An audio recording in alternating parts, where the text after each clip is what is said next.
ఏ దేవుడి దగ్గర భక్తి శ్రద్ధలతో కూర్చొని వారి ఆశీర్వచనం తీసుకునే కార్యక్రమంలో భాగంగా కావాలని నేను కింద కూర్చొని వారి ఆశీర్వచనం తీసుకోవటం జరిగింది.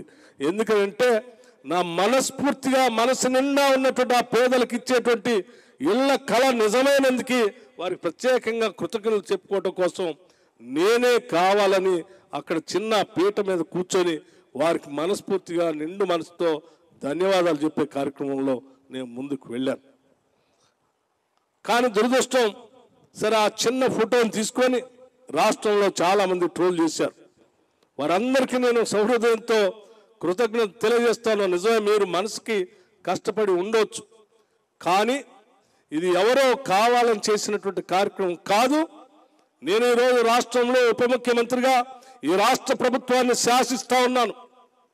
ఆర్థిక శాఖని, అట్లాగే విద్యుత్ శాఖని, ప్రణాళిక శాఖని కూడా నేనే నిర్వహిస్తూ ఈ రాష్ట్రంలో తీసుకునే అనేక రకాలైనటువంటి ప్రణాళికలు కానీ విధానపరమైన నిర్ణయాల్లో కూడా ప్రముఖ పాత్ర పోషిస్తూ రాష్ట్ర ప్రభుత్వాన్ని శాసిస్తా ఉన్నాను.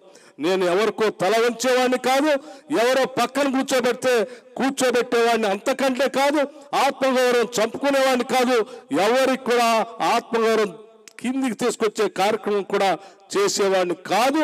సౌహృదయంతో దీన్ని అర్థం చేసుకోవాల్సిందిగా వారందరికీ నేను విజ్ఞప్తి చేస్తూ ఒకటే చెప్పదలుచుకున్నాను. ఈరోజు